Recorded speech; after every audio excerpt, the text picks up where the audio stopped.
Olá, meu querido irmão e minha querida irmã internauta. Neste momento, vocês assistirão a uma maravilhosa ministração da Palavra de Deus, completamente baseada nas Escrituras Sagradas. Uma palavra que visa a edificação do corpo de Cristo, que visa ao aumento de nossa fé, a edificação da nossa fé, a todos nós que amamos a Deus e que aguardamos pela sua segunda vinda. Você que deseja compreender da palavra de Deus, ser edificado, santificado, curado e liberto, neste momento pegue a Escritura em suas mãos, nos acompanhe nessa mensagem para a glória de Deus. Não se esqueça que no final você pode, inclusive, compartilhar com seus amigos essa mensagem, pode sinalizar com um joinha aqui embaixo do seu vídeo e mesmo tecer os seus comentários em nome de Jesus.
Do versículo 19, nós vamos até o 31. Leiamos então. Tendo, pois, irmãos, intrepidez para entrar no Santo dos Santos, pelo sangue de Jesus, pelo novo e vivo caminho que ele nos consagrou pelo véu, isto é, pela sua carne, e tendo grande sacerdote sobre a casa de Deus, aproximemo-nos com um sincero coração, em plena certeza de fé, tendo o coração purificado de má consciência e lavado o corpo com água pura, guardemos firme a confissão da esperança, sem vacilar, pois quem fez a promessa é fiel. Consideremo-nos também uns aos outros para nos estimularmos ao amor e às boas obras. Não deixemos de congregar-nos, como é costume de alguns, antes façamos admoestações, e tanto mais quando vedes que o dia se aproxima. Porque se vivermos deliberadamente em pecado, depois de termos recebido pleno conhecimento da verdade, já não nos resta sacrifício pelos pecados. Pelo contrário, certa expectação horrível de juízo e fogo vingador, prestes a consumir os adversários. Sem misericórdia morre pelo depoimento de 2 ou 3 testemunhas, quem tiver rejeitado a lei de Moisés. De quanto mais severo o castigo julgais vós, será considerado digno aquele que calcou aos pés o Filho de Deus e profanou o sangue da aliança, com o qual foi santificado, e ultrajou o Espírito da graça? Ora, nós conhecemos aquele que disse: a mim pertence a vingança, eu retribuirei. E outra vez o Senhor julgará o seu povo. Horrível coisa é cair nas mãos do Deus vivo. Amém? Amém, amados? O texto é um pouco denso, né? Tenso, né? E os irmãos ficaram meio receosos e hesitaram de falar amém.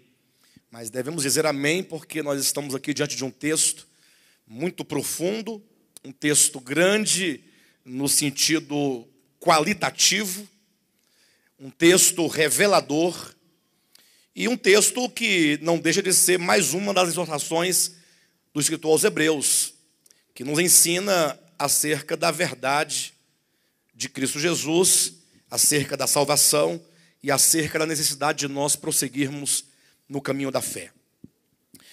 Eu quero dizer para os irmãos que esse é um texto um tanto complexo. Esse texto ele faz parte de uma galeria de textos bíblicos chamados de textos de difícil interpretação. É certo que para alguns estudantes ou estudiosos superficiais da Escritura, esse texto se torna muito simplório para eles, uma vez que eles não atentam para o todo da Escritura. Então, facilmente alguém toma um texto desse, por exemplo, como o de Hebreus 6, como o de Colossenses 1, capítulo 1, versículo 23, e outros textos da Escritura, e tornam esse texto tão simplório na sua compreensão, que logo eles assumem uma corrente paralela de pensamento, que a isso eles chamam de verdade. Eles pensam conhecer a verdade e ter a verdade de Deus revelada. Mas logo os irmãos vão perceber a complexidade desse texto, e eu não posso adentrar aqui nas suas explicações sem antes alertar os irmãos de como que a carta aos Hebreus ela foi pensada. Esta é uma das cartas, entenda a expressão que eu vou colocar agora, uma das cartas ou dos livros mais inteligentes da Bíblia. Não que os outros não sejam inteligentes, não é isso. Mas é que a carta aos Hebreus, me parece, quando eu leio essa carta, que essa carta é o resultado de um projeto de pensamento. Ou seja, não é simplesmente uma carta, como quem começasse a escrever algo e fosse fluindo, e fosse deixando fluir a sua inspiração. Antes, essa carta ela foi pensada, ela foi arquitetada, ela foi projetada para que ela pudesse significar algo e ser um divisor de águas com respeito ao pensamento judaico em relação ao pensamento cristão. Nós sabemos que Cristo foi o verdadeiro e grande divisor de águas no que diz respeito ao pensamento acerca de Deus, acerca do homem e acerca da salvação. Ou seja, até Cristo, ou antes de Cristo vir, não se podia dizer que se tinha uma compreensão clara acerca de Deus. Não se podia dizer que se tinha uma compreensão clara acerca do homem. Não se podia dizer que tinha uma compreensão clara acerca da salvação. Quando Cristo vem, e ele então revela verdadeiramente o Pai, porque o Filho de Deus é a expressão exata do Pai, quando ele então traz o Evangelho, e ele explica a natureza orgânica do Evangelho, numa relação de oposição aos meros mandamentos externos da lei de Moisés, da lei de Deus, que seja, quando então o próprio Cristo, sendo Deus, se faz homem, e ele, ao corporificar o homem, ele dá sentido à humanidade, dá sentido ao homem, somente a partir de Cristo, então, que se passa a ter todo esse entendimento acerca de Deus, acerca do homem, acerca da salvação. Por isso Cristo é um divisor de águas. E não sem razão, essa epístola aos Hebreus, o próprio nome Hebreus já deixa muito claro para nós o propósito da carta, que Hebreus significa atravessador de rios. E, portanto, nós estamos constantemente dentro desse livro, diante de uma fronteira. A cada parte deste livro, nós nos deparamos com um rio que precisa ser atravessado. E atravessar o rio não implica apenas um avanço, mas implica, sobretudo, um abandono. Porque quando você avança, quando você se depara na sua trajetória com um rio, e como um verdadeiro hebreu, você tem que atravessar esse rio para o outro lado, ou seja, passar de uma fase para outra, de um estágio para outro estágio. Esse passar para o próximo estágio implica o abandono de um estágio anterior. E de modo, então, que quando o escritor dessa carta projetou esta epístola, o que ele tinha em mente? Esse é o ponto que nós temos que ter. Ele está escrevendo para cristãos hebreus. Esses cristãos hebreus certamente eram hebreus convertidos a Cristo, convertidos à mensagem do Evangelho, mas que em razão de uma fé débil, em razão de uma fé frágil, não somente frágil por falta de conhecimento, mas também frágil em vista do contexto no qual eles viviam, contexto de perseguição, contexto de muita morte, contexto de muito... em que Nós vamos verificar, inclusive, aqui mesmo no capítulo 10, a partir do 32, como que eles viviam tempos de profunda perseguição, de muitos martírios. Os apóstolos estavam morrendo, ou seja, não era um momento, nem um contexto propício para a evolução da fé, no sentido de uma fé empolgada. Certamente todo ambiente de perseguição é propício para o crescimento da fé orgânica, uma fé pura, real. O problema é que os homens, quando têm uma fé débil, eles não resistem muito à questão das perseguições. Então você imagine que nós temos aqui um tanto de cristãos que, tendo eles migrado do judaísmo para a fé cristã, talvez ali movido por muita empolgação, e quando a gente fala de uma fé empolgada, não é uma fé empolgante, uma fé empolgada, isso é bíblico, viu, irmãos? Nós vamos encontrar isso ensinado pelo próprio Cristo, por exemplo, quando diz na parábola do semeador, quando ele diz que o semeador sai a semear a semente, e ele encontra essa semente cai em vários tipos de solos, desde uma boa terra, uma terra tratada, uma terra totalmente apropriada para que aquela semente possa frutificar, até um solo pedregoso, que tem pedras por baixo, e aí essa semente ela chega até a brotar, só que ela não consegue lançar raízes profundas. Aí Jesus diz na parábola que, vindo, porém, o sol, porque aquela plantinha não tem uma raiz profunda, ela seca, ela morre. E o próprio Cristo é quem vai interpretar a parábola, dizendo que o sol são as perseguições por causa da palavra. Então, talvez, para alguns é difícil entender essa questão da fé, porque, infelizmente, depois que empacotaram as verdades bíblicas, ou encaixotaram as verdades bíblicas, depois que teologizaram a verdade de Deus, em departamentos, em teologias sistemáticas, as pessoas não conseguem mais pensar a fé como algo orgânico. Eles pensam a fé é a seguinte: se você crê, creu. Se você não creu, você não creu. Ou você crê ou você não crê. Ou você está salvo ou você está perdido. Eles não conseguem perceber que a fé é algo orgânico, e tão orgânico, e como são todas as coisas orgânicas, carece de crescimento, de desenvolvimento, carece de aperfeiçoamento, carece de florir, de frutificar, de amadurecer. Do mesmo modo que a fé também pode definhar. Ou seja, se a fé é orgânica, então nós não podemos engessar a questão da fé, achando que, pronto, se você tem fé, você tem e ponto final. Não é bem assim. E a nossa própria experiência prova essa questão, quando ora nós estamos com a fé um tanto robusta, ora estamos com a fé um pouco definhada. Alguém já teve tal experiência de uma fé viva, uma fé mais apagada, uma fé mais com tanto de ânimo, outra vez com maior dificuldade? Isso é porque nós somos homens, nós somos seres criados e, portanto, a fé ela não é propriedade exclusiva do espírito humano, senão que ela passa pela mente, ela passa pelo coração, ela passa pelas emoções, porque o homem é um ser integral. Um outro problema da teologização da verdade é a departamentalização do homem em espírito, alma, corpo, coração e consciência, de modo que separam tanto que daqui a pouco tem uma parte do meu ser que é de um jeito e outra parte do meu ser que não tem nada a ver com aquela outra parte, nenhuma relação, vira uma esquizofrenia total. E nós não podemos pensar assim. A ideia do Evangelho de Cristo é de um Evangelho orgânico, porque Deus é orgânico, porque nós somos orgânicos e, portanto, a palavra tem que ser orgânica, a fé tem que ser orgânica, tudo é uma questão de vida. E, portanto, imagine você que o apóstolo Paulo está aqui diante de um grupo de irmãos que creram no Evangelho, certamente, porém, com todas as dificuldades e adversidades. E agora o papel dos apóstolos, o papel da igreja, dos homens dons, dos pregadores, dos mestres, dos mais crescidos na fé, é exatamente fazer com que essa fé ela cresça cada vez mais e que ela não sofra nenhum tipo de prejuízo. É o cultivo da fé.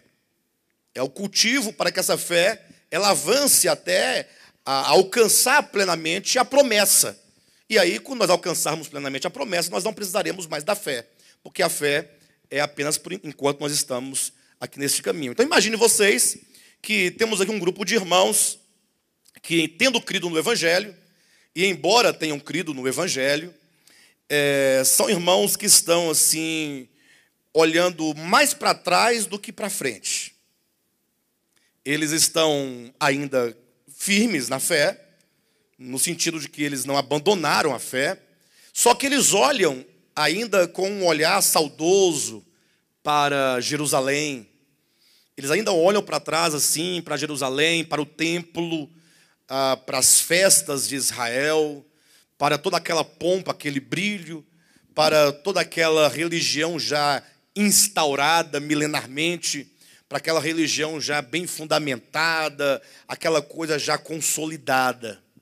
E aqui nós tocamos num ponto muito interessante, porque me parece que nós, seres humanos, sobretudo aqueles que têm menos entendimento da verdade, nós somos tendenciosos a confundir a fé cristã, a vida cristã, o viver cristão, com algum tipo de sistema bem estabelecido. A ponto de, agora eu me lembro que uma certa ocasião eu conversei com um pastor, passei um dia inteiro conversando com um pastor acerca da verdade do Novo Testamento em relação ao Antigo Testamento, um pastor adventista. E no final, depois que ele não tinha mais nenhum argumento para trazer, depois que tudo que ele apresentou pelo próprio texto já foi resolvido, e ele não tinha como ludibriar a situação, se bem que ele tentou, já contei isso para vocês aqui outra vez, mas quando ele não tinha mais o que fazer, como ele não tinha mais nenhum tipo de argumento, ele não podia ir embora calado, né? Porque a pessoa tem que dar uma satisfação. E aí? Como é que vamos fechar esse debate? Você compreendeu, aceita, ou você compreendeu e não aceita, ou você não compreendeu? Tem que ter um desfecho. Como é que vai concluir aqui agora? Aí ele falou assim, bem, diante de tudo isso, eu vou falar o seguinte: eu prefiro ir para o inferno com a maioria do que ir para o inferno com a minoria. Em outras palavras, ele disse que eu era a minoria. Eu falei, você se engana, porque esse pensamento não é meu, não sou eu que estou criando essa ideia de Novo Testamento, de sacrifício vicário de Cristo, salvação eterna, não sou eu que estou trazendo isso. Eu estou na ponta, né, de uma fila enorme de pessoas que, ao longo de toda a história da igreja, vem pregando essas verdades, a começar pelo próprio Cristo e seus apóstolos. Então, não pense você que a igreja adventista, eu falei para ele, é a maioria, porque ele quis dizer que ele estava com a maioria. Mas imagine só, deixando um pouco de lado essa questão, mas pensando no que ele disse, ele pensou assim, talvez seja mais seguro você estar no meio de uma multidão de pessoas, é mais seguro você estar numa igreja em que se tenha já uma fé consolidada há mais de um século, caminhando para o segundo século. É muito mais seguro você estar numa igreja não somente consolidada, mas estruturada em vários países da Terra, do planeta, em vários lugares. Ora, mas partindo desse pressuposto, ele deveria então voltar para a Igreja Católica Romana, que tem muito mais anos, mais tempo que a Igreja Adventista. Deveria voltar para a igreja original, historicamente falando, que ainda permanece sobre a terra, que tem aí pelo menos 17 séculos. Não é? Que é a Igreja Católica Apostólica Romana, ou quase 18 séculos. Bem, por todos os efeitos, há uma tendência. Imagine vocês que aqui, nesse ministério, por exemplo, vem muitas pessoas.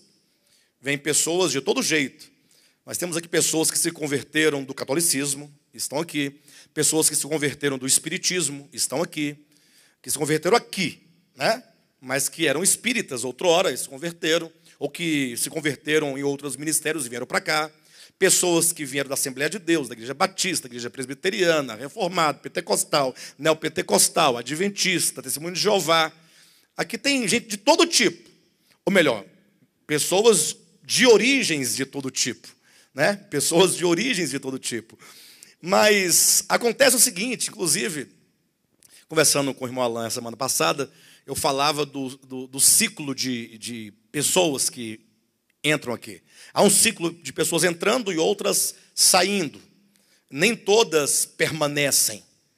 E o fato de nem todas permanecerem se dá por várias razões.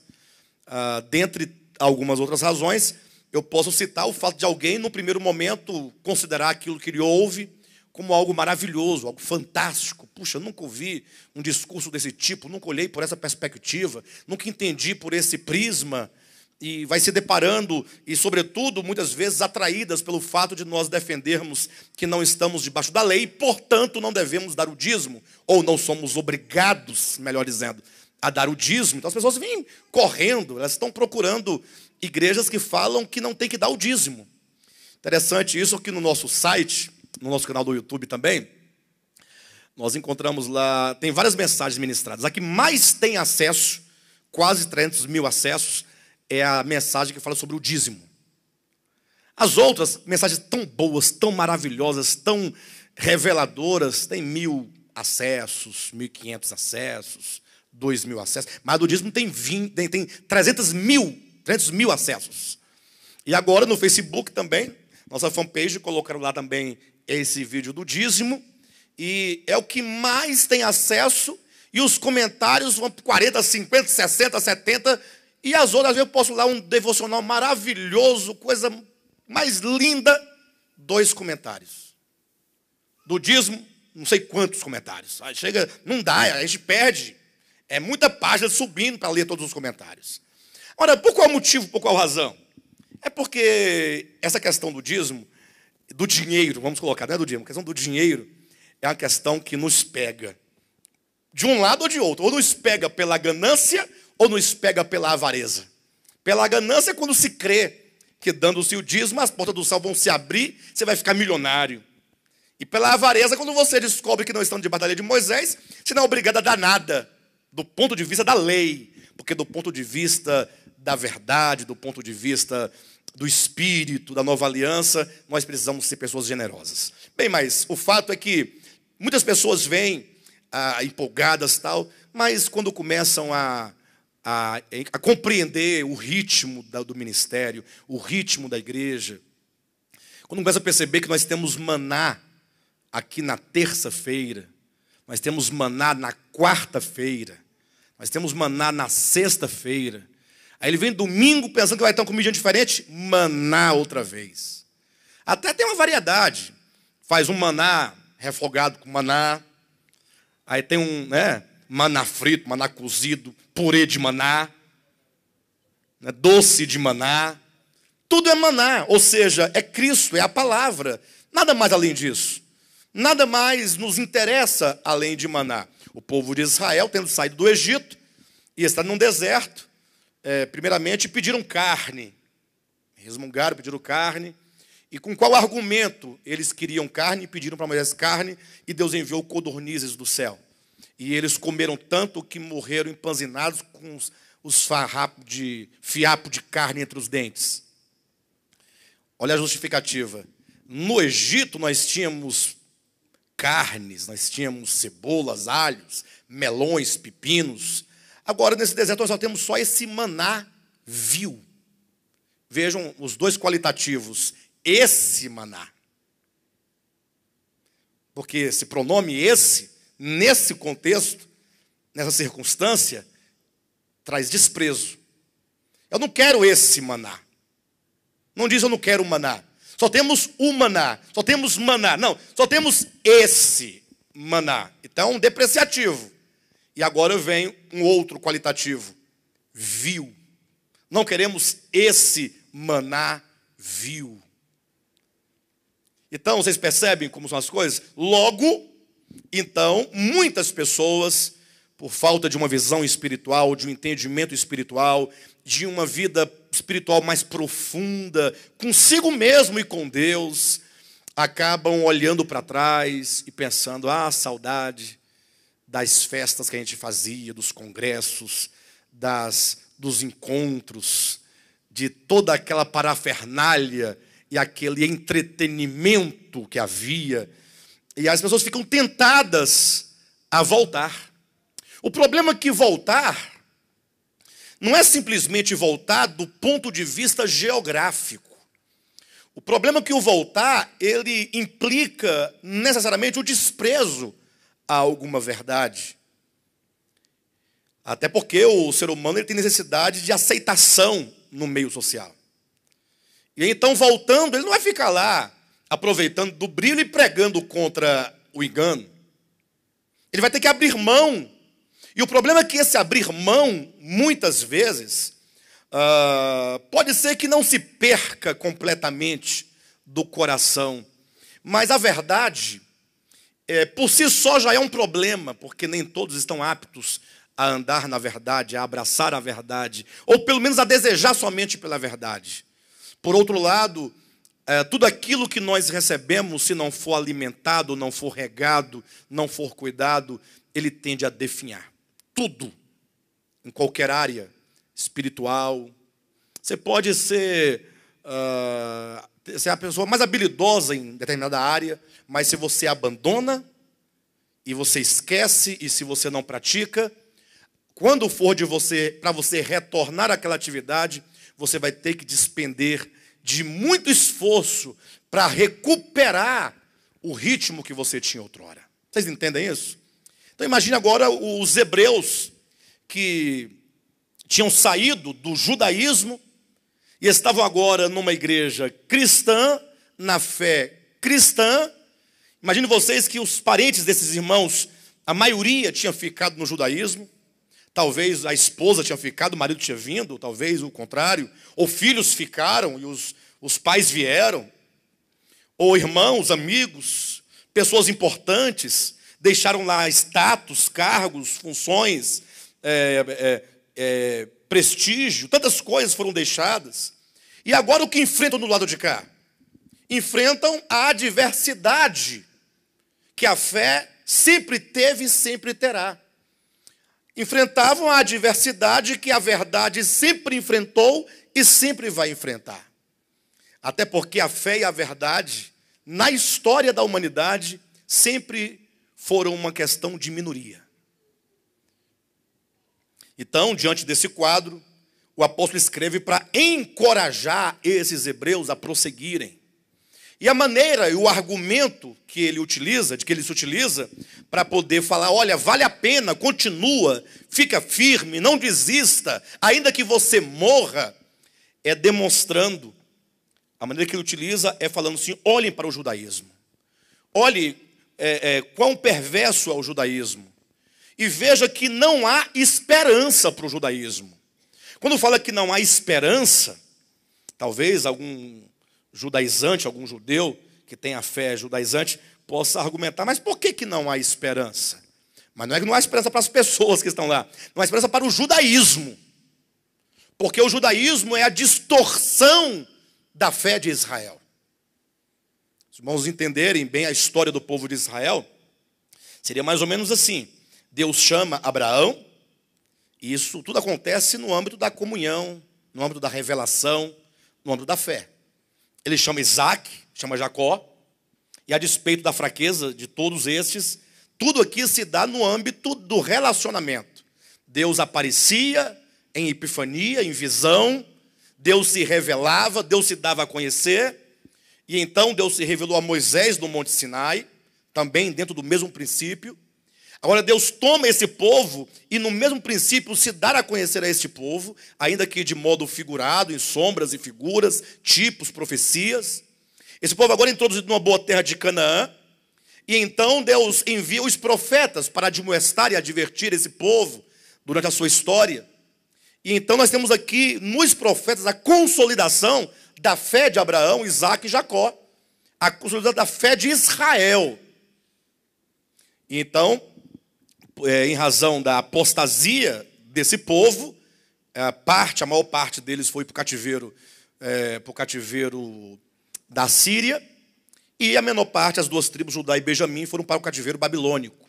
Então agora imagine os dois cativeiros. Quando Judá e Benjamim regressam do cativeiro babilônico para Jerusalém, que eles reconstroem a cidade, reconstroem o templo, é nesse momento pós-exílico que vão nascer as sinagogas, os muitos centros de encontro dos judeus. É nesse momento que vão surgir as castas dentro do povo de Israel, como os escribas, os fariseus, os saduceus, e as variadas seitas, tanto do aspecto político quanto religioso, de modo agora que a fé, no meio desse povo pós-exílico, se torna um negócio.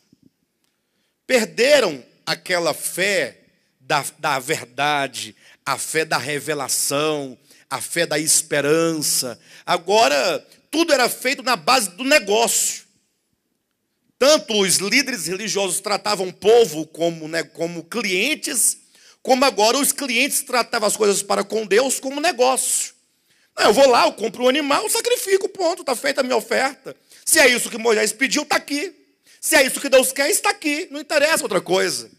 Olha, se eu tenho que subir a Jerusalém 3 vezes por ano, eu subo, vou, participo das festas e cumprir meu dever. Tudo na questão da legalidade, do legalismo, do fazer. Não se pensava mais no ser, só se pensava no fazer.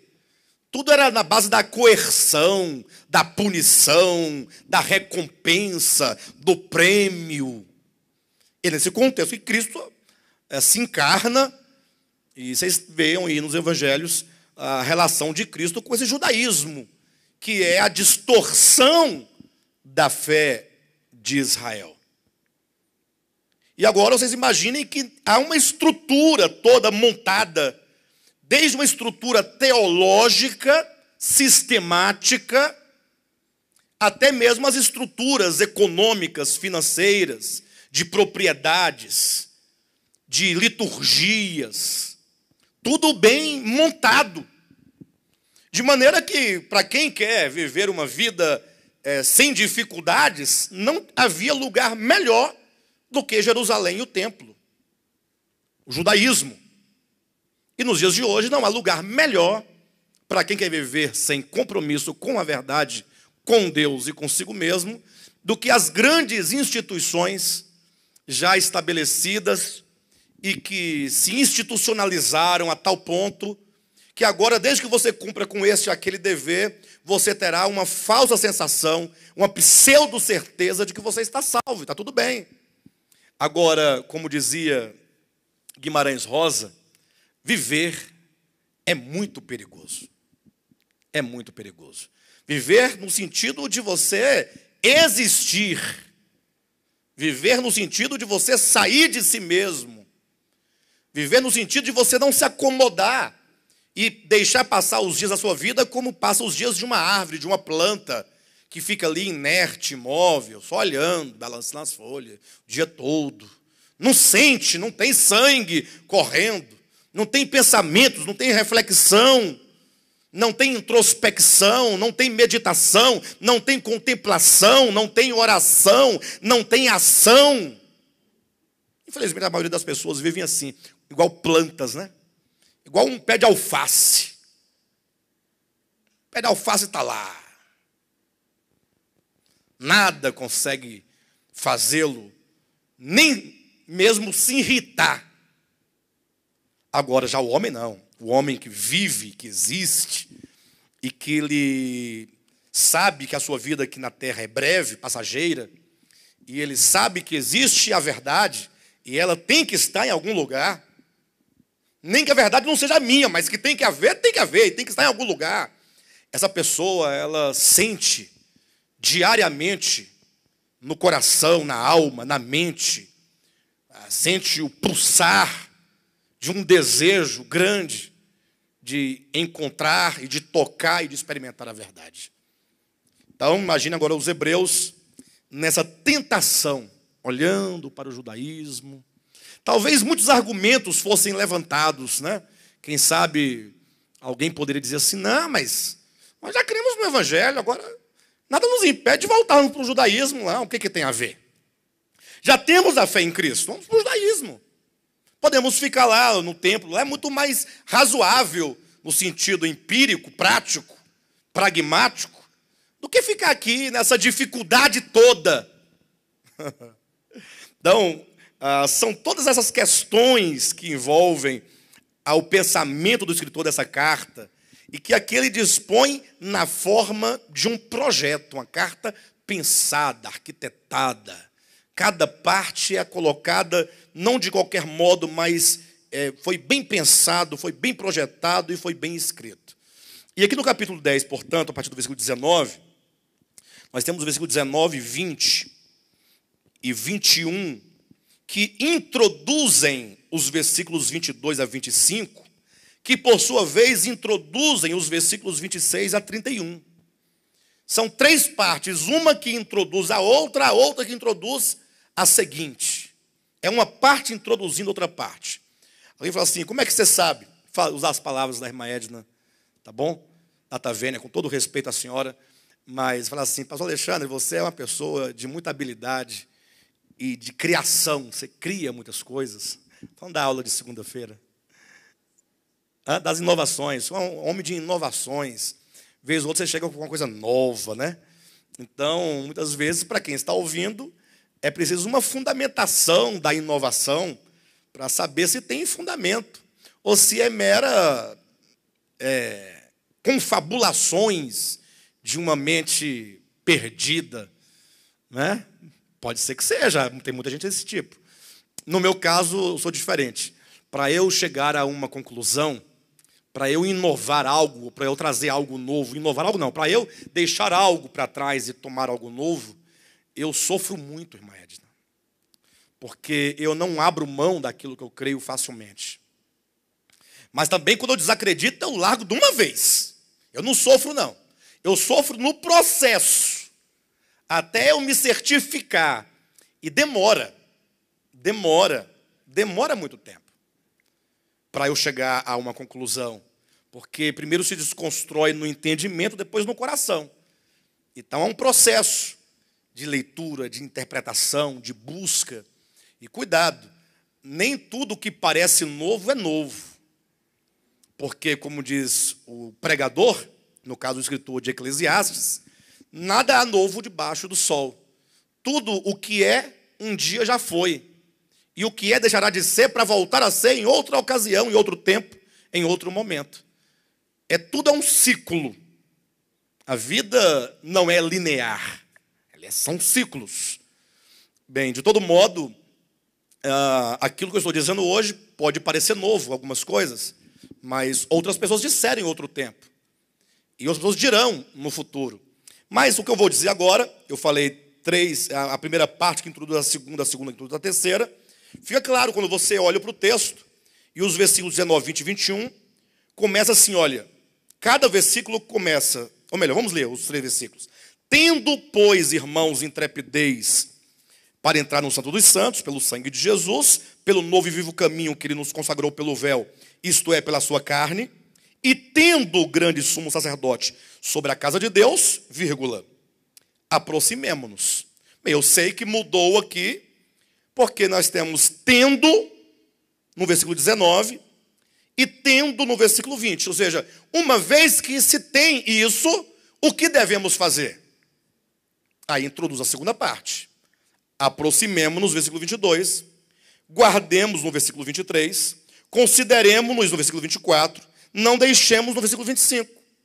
Ou seja, em face dessas duas verdades apresentadas nos versículos 19 e 20, devemos ter uma reação.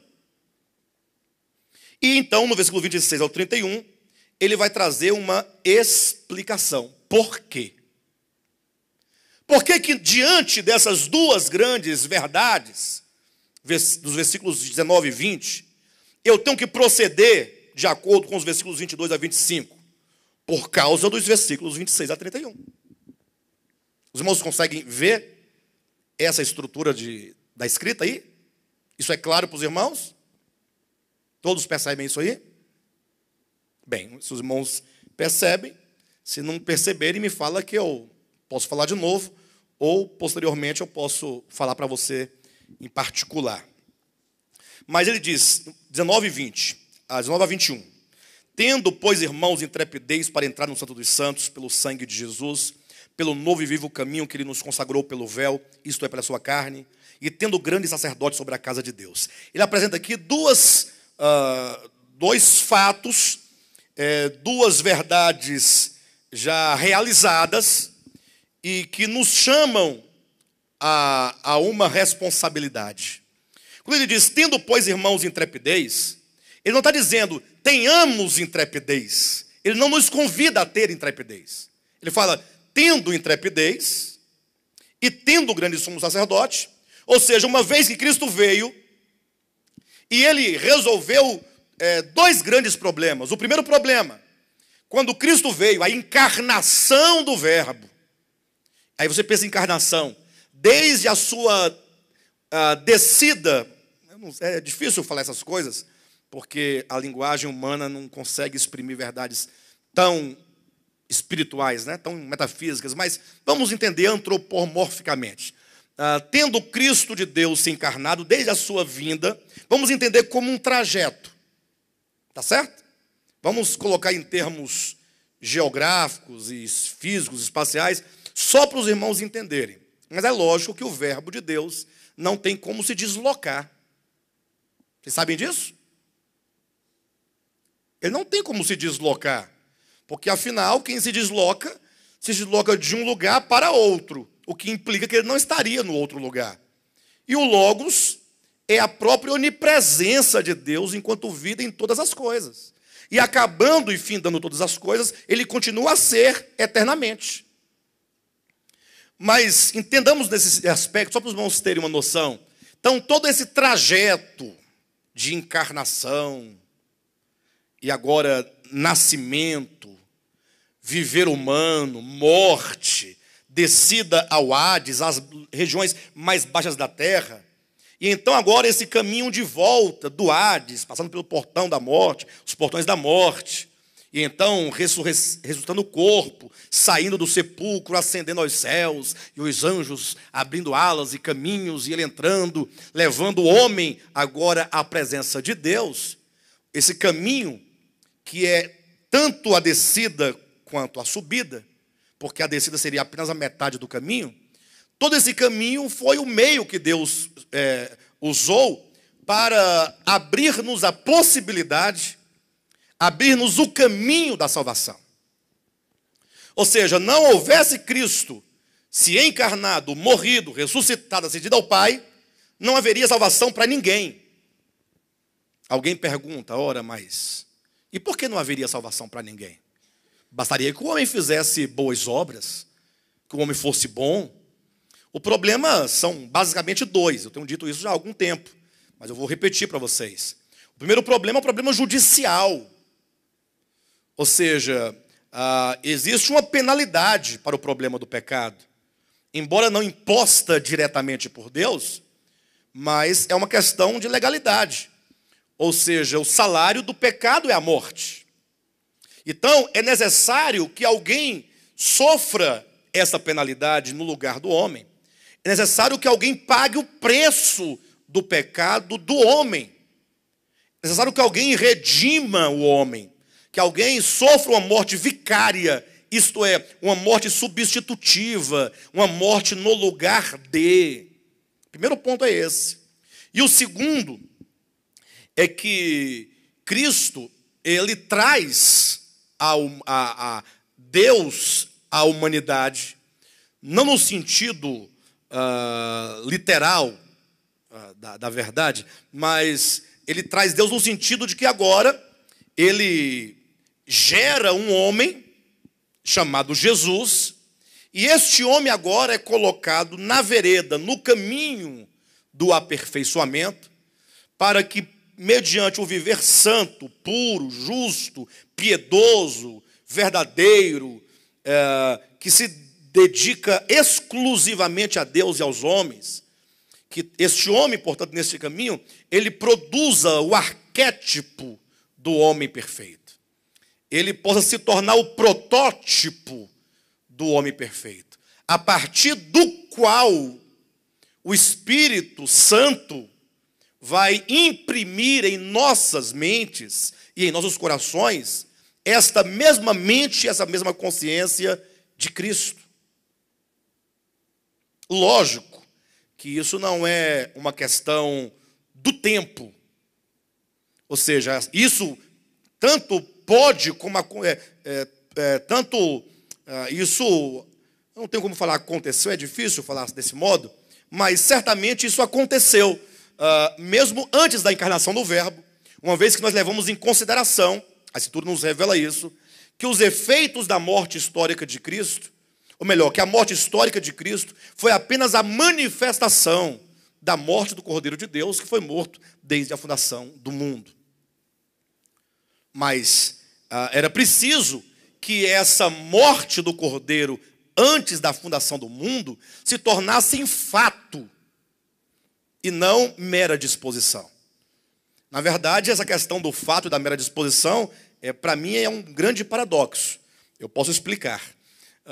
Toda disposição genuína do coração, ela tende naturalmente a se manifestar de maneira fatual. Toda disposição genuína tende a se manifestar de maneira fatual. De sorte que, quando não se tem uma disposição genuína, ela certamente não se manifestará de modo fatual. Vai ficar apenas no âmbito das palavras. Eu posso até citar um exemplo bem prático, sem nenhuma intenção e nenhuma relação, mas o apóstolo Paulo falando para a igreja de Corinto, que havia se colocado à disposição para dar uma oferta especial numa dada circunstância, ele escreve dizendo que os irmãos deveriam colocar em prática a disposição que eles dispuseram no seu coração. De modo então que a disposição de Cristo de entregar-se pela humanidade, sendo genuína, sempre foi verdadeira e, portanto, seus efeitos sempre foram aplicáveis. Ao fato que, se ele nunca viesse, historicamente falando, se ele nunca deixasse de fato a sua glória, se ele nunca abrisse mão da sua glória e se fizesse homem, figura humana, para sofrer tudo o que ele sofreu, seria um grande sinal de que a sua disposição não fosse verdadeira, não seria verdadeira. Entenderam? Essa relação um pouco paradoxal, mas é deste modo. Bem, por todos os efeitos, a vinda de Cristo, a morte de Cristo, a ressurreição de Cristo e a ascensão de Cristo, que é o retorno de Cristo ao Pai, é o abrir de um caminho. Ou seja, há um caminho aberto. O caminho não que nos conduz ao céu. Como assim, pastor? Não estou entendendo. Porque os cristãos têm um desejo de ir para o céu, morar no céu. Eles acham que eles morrem e vão para o céu, Jesus vai vir e vai levar o povo para morar no céu. Mas isso não deixa de ser uma distorção do entendimento das Escrituras. Na verdade, morar no céu mesmo, absolutamente. Isso não acontecerá nunca. Pode ser o caso que alguém dê um passeiozinho por lá e volte.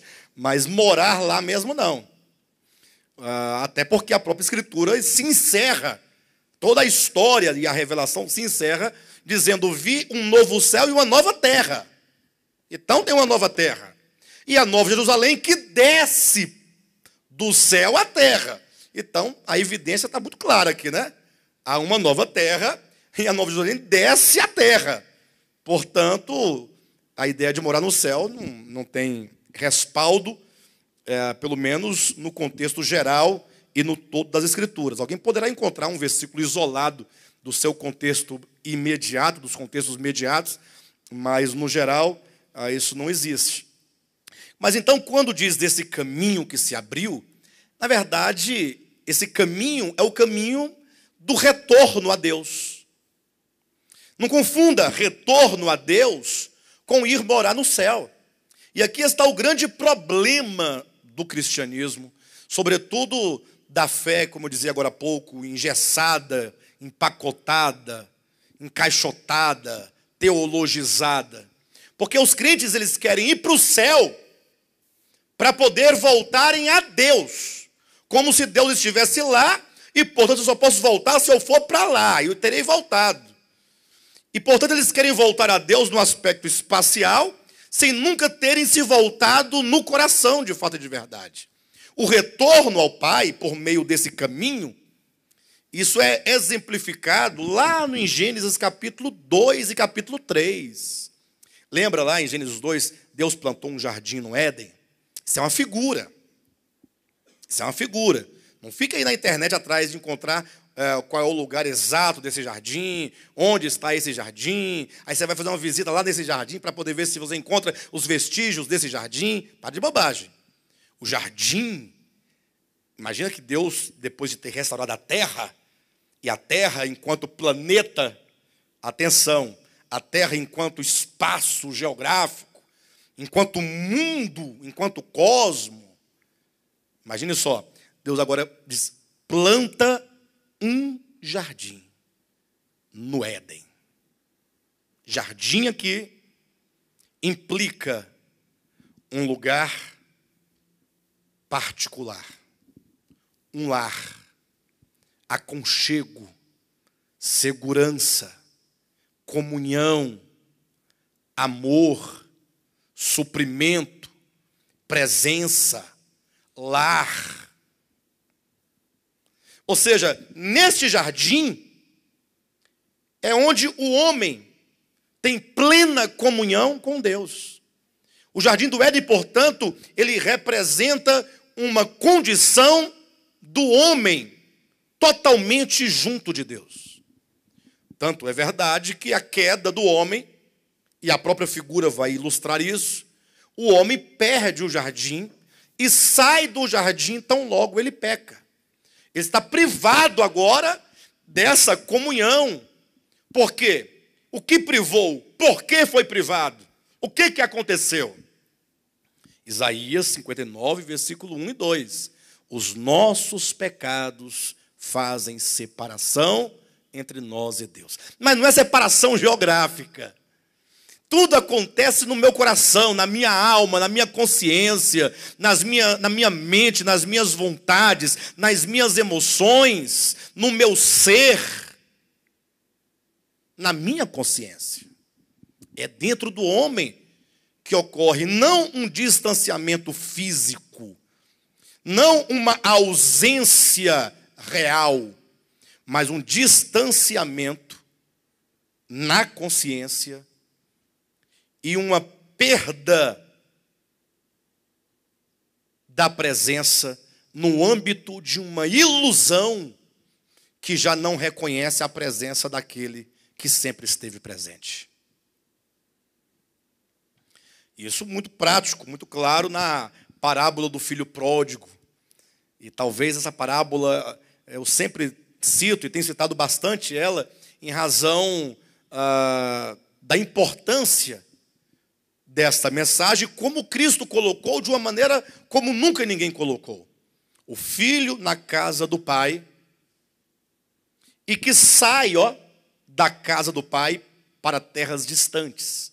Não há aqui um sair da casa, não há um partir e um distanciar-se cada vez mais para terras distantes.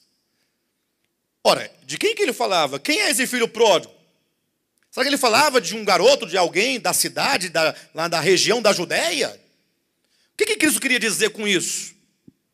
Olha, ele contou essa parábola para dizer que os pecadores se perderam, os homens se perderam, os homens caíram, e como ovelhas que se perderam, como uma dracma que se perdeu, como filho que se perdeu, o homem agora precisa de um Salvador. Esse Salvador estão aqui nessas três parábolas citadas, a parábola da ovelha perdida, da dracma perdida, do filho perdido, como sendo o bom pastor, que é o Filho de Deus, na parábola da ovelha perdida, que vai buscar. Não vai buscar? Não é dito que o pastor das ovelhas, ele tendo 100 ovelhas e uma se perdendo, ele deixa as 99 no deserto e vai em busca da única que se perdeu? O pastor, portanto, ele tem uma ação de ir buscar a ovelha onde quer que ela se encontre. Mas, de repente, diz também na segunda parábola que a dracma se perdeu dentro de casa. Aí surge a figura de uma mulher que varre a casa e acende uma candeia, ilumina para encontrar essa moeda, como é papel do Espírito Santo de iluminar a mente, a consciência, o coração, para o homem de se despertar. E também varre, porque o Espírito Santo é aquele que limpa, que purifica, que tira a sujeira. Então, é papel do Espírito Santo ativo na salvação do homem. E a parábola do filho perdido tem que ter a presença do pai, aquele que recebe o filho que retorna para casa. E recebe sem nenhum tipo de exigência, ou de sermão, ou de jogar na cara, ou numa linguagem mais atual, nada de pagar sapo por filho. Que coisa mais linda. Essas 3 parábolas foram ditas por Cristo para falar sobre a salvação do homem. E, portanto, a última parábola é a parábola que faz o fechamento dessas 3, esse conjunto de 3 parábolas. Porque aqui o filho é buscado, a ovelha é buscada. Aqui na segunda parábola, a ovelha, ou a moeda, porque são toda a mesma coisa. Aqui são figuras diferentes, mas a ideia é de que agora o homem perdido é iluminado, e é varrido, é limpo, é purificado. E agora então ele retorna à casa do pai. E então, ao retornar à casa do pai, implica plena reconciliação. Razão por quê? É colocado nos pés sandálias, vestidos novos e o anel no dedo. Os símbolos da posição de filhos que foi resgatada. O filho, uma vez que ele retorna à casa, agora ele está completamente reconciliado com o pai. Essa casa implica o retorno do homem ao Éden. Então, seja o Éden, seja a casa do pai, ambas as figuras dizem a mesma coisa. É o mesmo de João capítulo 14. E eu já ia citar João 14, em razão do caminho, fala pelo novo e vivo caminho que ele nos abriu. E João 14 é o capítulo de ouro da Escritura que fala acerca disso e mostra quando Cristo diz: olha, não se turbe o vosso coração, credes em Deus, crede também em mim. Na casa do meu pai há muitas moradas, há lugar para todos. Se não fosse assim, eu vou-lo teria dito, pois vou preparar-vos lugar. E quando eu for, ele precisaria ir, e preparar lugar, virei outra vez. Que coisa interessante, né? Muitos falam, tá vendo? Cristo morreu, aí ele foi lá no céu, e desde então ele está lá preparando uma mansão celestial. E essa mansão não acaba nunca de fazer. E como é que ele vai fazer? Ele foi no céu construir uma mansão. Aí o crente indulto diz, lógico, você não viu lá no Apocalipse, a nova Jerusalém de ouro, de pérola. Calma, pessoal, vai com calma. Nada na Escritura está no âmbito das edificações e das arquiteturas meramente humanas. Para que Deus iria querer construir uma cidade se ele tem um cosmo belíssimo? Você comparar uma cidade de ouro com o planeta Terra? Como assim? Por mais que a cidade seja bonita de ouro, nada se compara com esse planeta belíssimo e maravilhoso criado por Deus. Ou se compara? Você trocaria uma casa, por melhor que ela fosse de ouro, por um planeta desse, um planeta que nós temos aqui, a planeta Terra? Isso aqui é um santuário. Rios, lagoas, cachoeiras, vales, montanhas, flores de todas as espécies, plantas, alimento abundantemente, um sol, a lua, estrelas, vento, brisa. É maravilhoso. Então pensar que Deus foi lá para o céu construir uma cidade de ouro é pensar muito pequeno. É pensamento ainda de sem terra, com todo respeito ao movimento e aos que não têm terra. Mas é pensamento de sem terra. Verdade. Você achou engraçado? É pequeno. É pequeno. É lutar por uma coisa que diante do que nós temos, que Deus já nos deu, é insignificante. Uma cidade de ouro. Eu não trocaria jamais esse santuário terrestre por uma cidade de ouro, absolutamente. Mas pensam porque estão no movimento sem terra ainda. Mas vai sair de lá, calma. Vai dar certo. Só que uns demoram muito tempo. Cegueira é coisa esquisita, varão. Eles querem ouro. Eles querem o Bolsa Família. Bolsa Cidade. O Bolsa Cidade. Mas Cristo diz, eu vou preparar-vos lugar, e quando eu preparar, eu virei outra vez, e vos levarei para mim mesmo. Pastor, mas não está dizendo que ele foi lá preparar? Não. Quando ele diz, eu vou, ele se referia à sua morte. Quando ele diz, voltarei, ele se refere à sua ressurreição. E não à sua segunda vinda. Ou seja, o ir à morte e o sair da morte é o abrir a possibilidade real, é um caminho que se abre para que nós possamos ter a mesma experiência de morte e ressurreição e, portanto, estarmos no Pai. E a prova está no próprio Evangelho de João, capítulo 14, porque se você comparar o versículo 3 com o versículo 10, desculpe-me, o capítulo 14 de João, comparar o 3 com o 10, no 3 diz, vou preparar-vos lugar para que onde eu estou, olha, presente, estejais vós também. Então, a minha ida para preparar esse lugar, na verdade a preparação é o meu ir. E o voltar é o possibilitar que você também esteja onde eu estou. Aí o versículo 10 diz, não crês que eu estou no Pai e que o Pai está em mim? Portanto, esse lugar onde Ele quer nos levar e para onde nós precisamos ir, não é o céu, é o próprio Deus. É estar em Deus. O Filho estava na terra, encarnado, dizendo, não crês que eu estou no Pai? E eu vou preparar lugar para que vocês estejam também onde eu estou, a saber, no Pai. Só que isso é tão complexo ainda para tanta gente, que não foi diferente para Filipe, que perguntou para Cristo no versículo 5, dizendo, Senhor, nós não sabemos para onde tu vais. Como é que eu vou saber o caminho para esse lugar?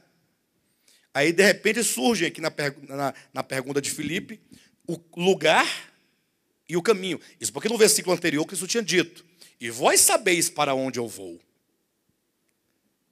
Aí Filipe diz, como eu vou saber o caminho, o lugar, se eu não sei o caminho? Aí Jesus dá aquela clássica resposta, que está aí nos lábios de todos os crentes, só não está no entendimento. Quando diz, eu sou o caminho, a verdade e a vida.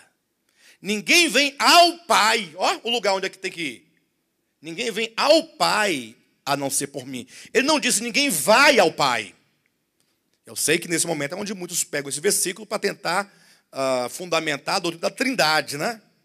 Ó, ninguém vem ao Pai, ou seja, vem a mim. Portanto, o Filho só pode ser o Pai. Ou que, né, nesse sentido, ou para fundamentar o modalismo, ou trinitarianismo, o que quer que seja. Enfim, só que o texto está dizendo o seguinte, vejam bem, não crês que eu estou no Pai? Eu estou no Pai. E onde é que está o Pai? E o Pai está em mim. Então o Pai está onde? Está aqui. E eu estou aqui nele, e ele em mim. Então eu sou o caminho, a verdade e a vida. E ninguém vem ao Pai, porque o Pai está aqui, por isso vem. A não ser por mim. Ou seja, Cristo é o caminho, por meio da sua encarnação, morte, ressurreição e ascensão. Essa obra de redenção judicial abre, portanto, um caminho que nos conduz ao Pai. Isso porque, em razão dos nossos pecados, da queda do homem, o caminho da árvore da vida estava impedido, fechado. Não que o homem estivesse impossibilitado da parte de Deus de retornar a Deus. O problema é o pecado do homem, que não somente o cega, como o escraviza, o mantém preso, com a consciência cauterizada, impossibilitado É preciso que toda uma obra seja feita naquela pessoa, no pecador, para que ele se encontre novamente e volte ao Pai no seu coração e na sua consciência. Bem, de todo modo, versículo 19 de Hebreus 10, tendo, pois, irmãos, intrepidez, ou seja, agora nós podemos ter ousadia, nós temos ousadia porque Cristo já veio, Cristo já realizou, Ele já morreu, Ele já redimiu. Agora você não tem que mais temer. Não tem por que nós temermos a Deus. Não há motivo para isso. O caminho está aberto. Podemos retornar. Uma vez que nós temos intrepidez, que a intrepidez nos foi dada pela conquista de Cristo na morte, versículo 20 e 21. E tendo grande sacerdote sobre a casa de Deus, ou seja, Cristo não somente abriu o caminho, mas agora Ele é aquele que está trabalhando no seu povo. E o sacerdote é aquele que, como nós vemos na figura do Antigo Testamento, é aquele que ficava ali no santo lugar do santuário de Deus, ou do tabernáculo, e ali ele ficava tipicamente vestido, e o trabalho dele era basicamente este: ele entrava com o sangue do animal no lugar santo todos os dias. Isso é o sacerdote, né? Todos os dias ele entrava no santo lugar com esse sangue, colocava o sangue ali sobre as pontas do altar de incenso, e, portanto, a figura do sacerdote pressupõe propiciação, perdão, misericórdia. Não, você não pode olhar para o sacerdote como sendo alguém que está reivindicando a morte do pecador. Pelo contrário, ele está oferecendo a Deus ali o pagamento, o resgate. E não somente isso, mas também ele cuidava do candelabro que ficava dentro do santo lugar. E então, diariamente, ele tinha que ir lá e tinha que alimentar o candelabro, colocando um azeite novo, tirando os morrões, né? Os pavis que estavam queimados, limpando, para poder ficar sempre viva a chama. E, portanto, fala de um cuidado especial para com a igreja, que é representada pelo candelabro. Então, tudo agora é propício, e tudo agora nos convida a voltarmos a Deus.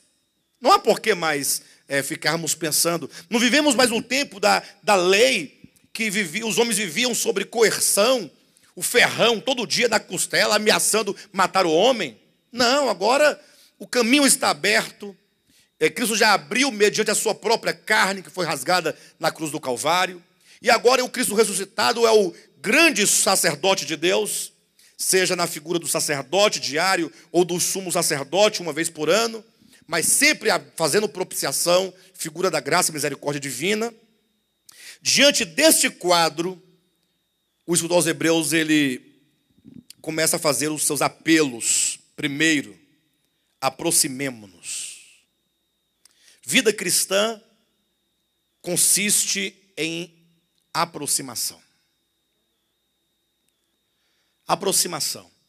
Ou seja, o voltar à casa do Pai não é simplesmente um ato estanque na nossa história.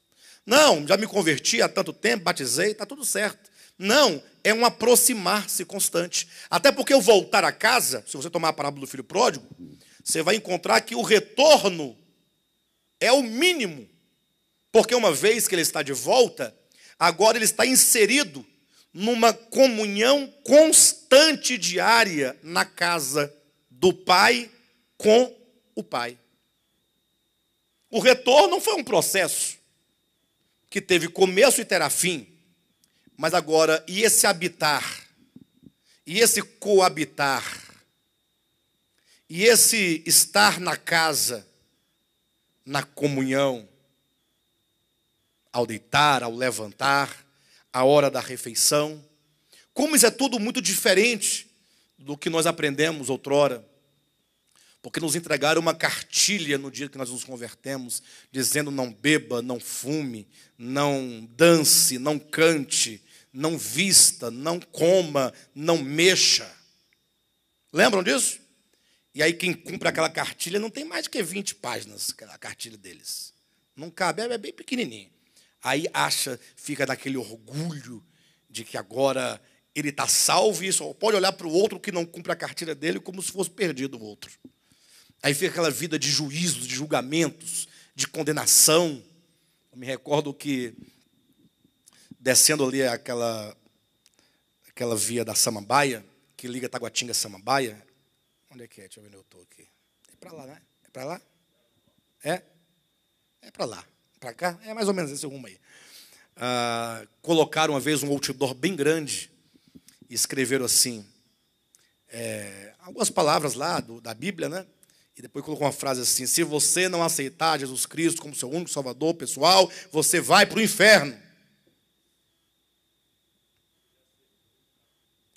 Eu não entendo essas coisas, porque tudo bem, existe uma verdade aí dentro.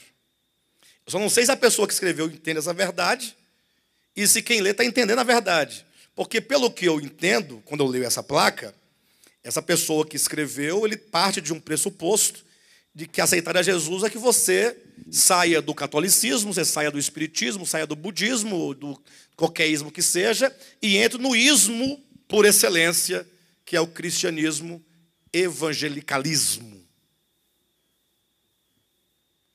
Se você é crente, você está salvo. Se é católico, está perdido. Para o inferno. Porque aceitar a Jesus virou uma franquia. Uma franquia. Você pode adquirir, mas tem as condições. Vai ter que pintar a parede dessa cor, vai ter que vestir deste modo, desse jeitinho. Virou uma questão, virou uma propriedade. Algo privado. Ao passo que o evangelho não tem nada a ver absolutamente com nada disso. De todo modo, o evangelho diz que a experiência da vida cristã, o viver cristão, é uma questão de aproximação. E essa aproximação se dá dentro de mim. Afinal, chegou o tempo, desde a encarnação de Cristo para cá, João capítulo 4, em que o verdadeiro adorador adora o Pai em espírito e em verdade. O templo não é mais em Jerusalém, nem em Samaria. O templo somos nós mesmos. Deus habita em nós. E, portanto, a habitação, se somos nós e se Ele habita em nós, esse aproximar-se só pode ocorrer em mim mesmo e não fora de mim. Não é uma questão de ir à missa aos domingos, de ir ao centro na sexta-feira, de ir à igreja, à escola dominical, domingo de manhã, à igreja adventista no sábado. Não é essa questão. Ainda que eu sei que do aspecto social, coletivo, corporativo da igreja, enquanto a corpo de Cristo, igreja, noiva, nós precisamos de congregar. O próprio texto vai nos ensinar isso daqui a pouco. Mas eu me refiro ao fato de que a vida cristã não consiste em frequentar um lugar. Você pode estar frequentando um templo mais bonito, mais belo, da legião da boa vontade, de branco, excelente. Você pode ir para o Brás lá, para o novo templo de Salomão. Você pode ir para a Catedral da Fé, Catedral de Brasília, Capela de Nossa Senhora Aparecida, Capelinha, onde você quiser ir. Nada disso significa aproximar-se. Aproximar-se é uma questão de coração. É você voltar diariamente, constantemente, o seu ser a Deus. Saber, reconhecer, depender dele em tudo. Um aproximar-se. Eu posso estar com Deus constantemente, nada me impede. Só que esse aproximar-se, como diz, requer algumas coisas, porque, como eu acabei de falar, não é uma questão geográfica. Com sincero coração, ou seja, você precisa de tratar o seu coração. Vida cristã, portanto, é uma questão de um coração sincero. O que você está buscando de fato? O que você quer de fato? Por que você está neste caminho? Quais suas pretensões, seus objetivos? Não, meu objetivo é Deus. E quando eu quero a Deus, eu quero também aos filhos de Deus. E quando eu quero a Deus, aos filhos de Deus, eu também quero a toda a criação de Deus. Então, é necessário um coração sincero, plena certeza de fé. Eu escrevi um artigo essa semana, um devocional, não sei se foi de hoje, se foi de ontem, de ontem. Eu sei que nesse artigo eu falei acerca da fé. Eu falei que muitas das vezes nossa fé parece muito mais dúvida do que fé. Não sei que dia foi que eu falei isso.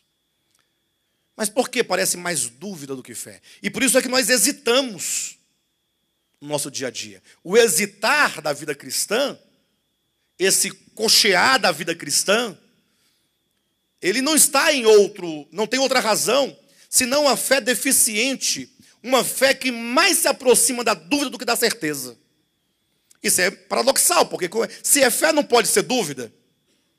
Ora, mas por que diz o texto, em plena certeza de fé?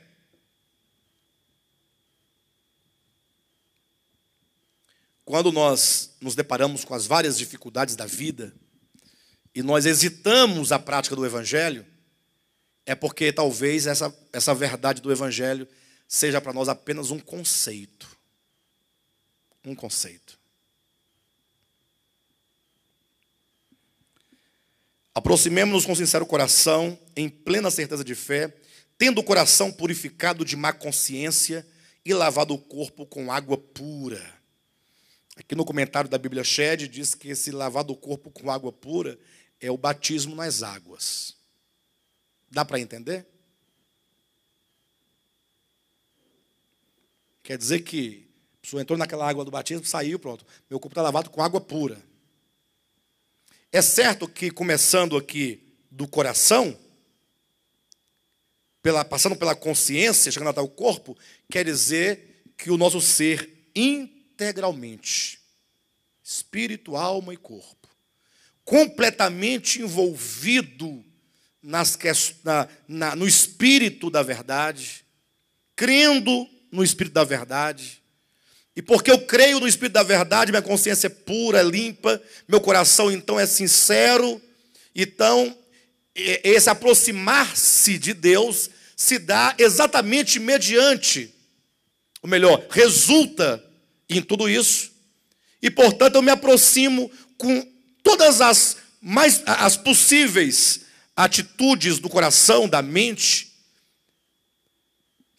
sendo completamente voltada de fato a Deus e não numa mera religiosidade. O problema é que a religião sempre vai impor para os homens o estereótipo de um cristão genuíno. Se você se veste assim, se você come assim, se você age assim, você é um cristão. Mas se você não faz nada disso, você não deve ou não pode ser um cristão. Ou seja, estão sempre olhando o exterior. A Escritura fala, não, é um completo. O cristão é um ser, deve ter uma vida cristã no seu ser integral. Consciência, coração, mente, corpo. Ou seja, todas as nossas intenções mais profundas, até a nossa ação, portanto, corpo exterior, tudo isso em direção ao Pai neste caminho novo que Ele abriu pelo seu sangue. Versículo 23, guardemos firme a confissão da esperança, sem vacilar, pois aquele que fez a promessa é fiel.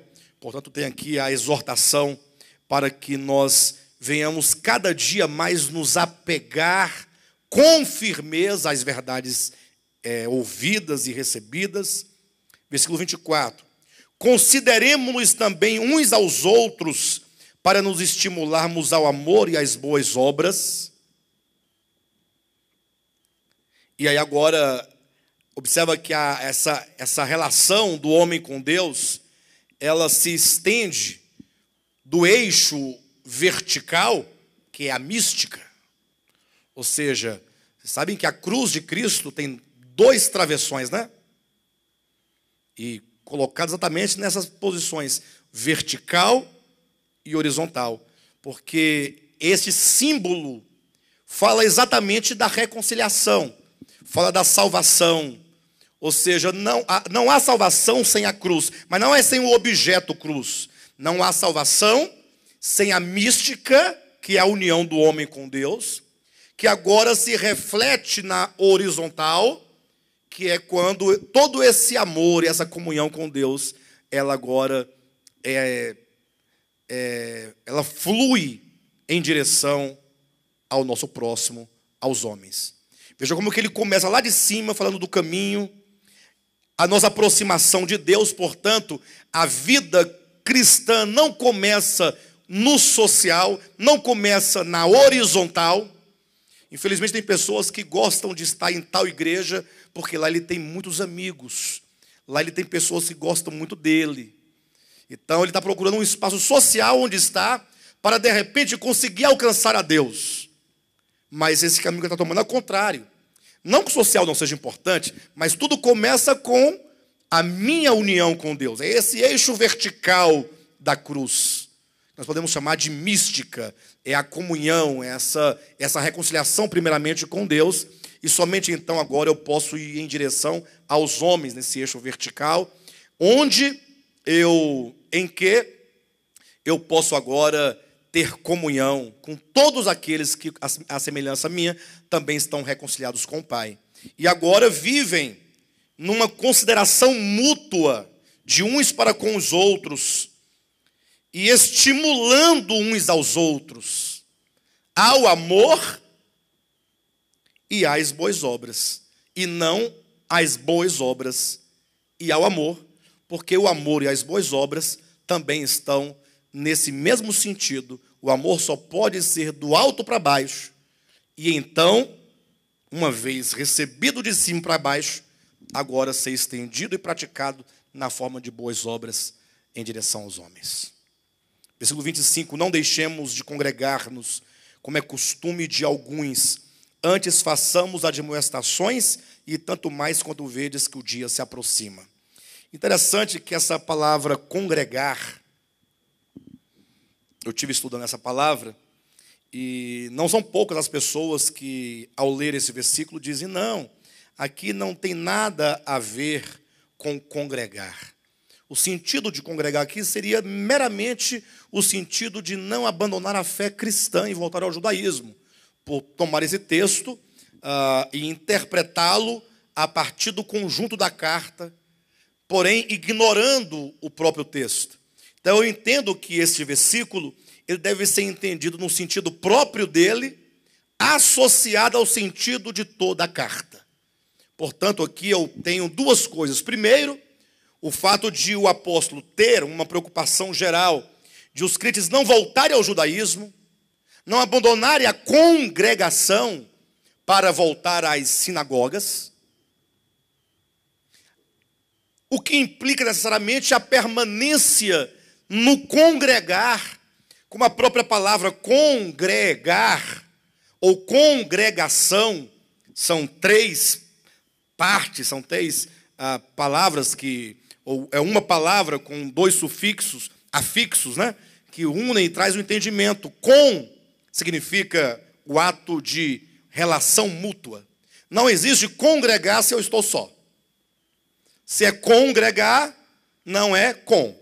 Porque o com implica necessariamente, seja radical grego, seja radical latino, seja qual for o prefixo, desculpe, tudo vai significar mutualidade, uma relação.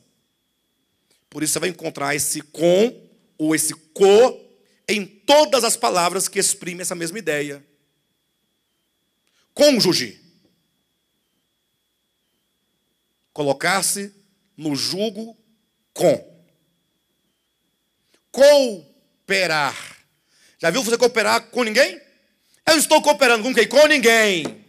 Mas estou cooperando. Não, cooperar tem que ter uma relação, tem que ter o outro. Companheiro. Sabe qual é o sentido original dessa palavra? Etimológico? Comer pão junto. Com pães. Companheiro. Comer pão junto. Junto com alguém. E congregar. com, implica relação. Congre, que vem da palavra grei, que significa em hebraico, não, em grego, significa rebanho. Com rebanho. E o afixo são implica sempre numa atitude. Congregação, aqueles que estão em plena atividade mútua. E pelo contexto, podemos falar na prática do amor e das boas obras. Não deixeis de congregar, portanto, implica toda uma relação, não somente de fé, mas numa relação de comunhão com Deus e com aqueles que creem no Evangelho. Como é costume de alguns, antes façamos admoestações e tanto mais vedes que o dia se aproxima. Ou seja, ele percebe que as circunstâncias nas quais eles viviam eram circunstâncias muito propícias para o abandono da congregação. Ele fala assim, não deixem de congregar, pelo contrário, vocês devem admoestar uns aos outros, porque o dia se aproxima e, portanto, nós temos que cada vez mais nos apropriar da fé, nos apropriar da verdade, permanecer firme, porque aquele que fez a promessa é fiel. Bem, se ele encoraja nos versículos 19 a 25, do 26 ao 31, ele agora fazendo o mesmo, encorajando os irmãos a permanecerem, ele o faz no sentido inverso. Ele vai dizer, olha, vocês querem voltar para lá, mas vocês sabem de uma verdade. Você sabe o que significa Jerusalém hoje? O que significa o altar? O que significa os sacrifícios? Tá bom? Vamos entrar na parte mais forte desse apelo do apóstolo, em que ele vai apresentar para nós a questão dos judeus que rejeitaram a Cristo e de como que não há esperança para essa instituição, para esse movimento, entre aspas, para essa fé judaizante que matou e crucificou o Filho de Deus. Tá bom?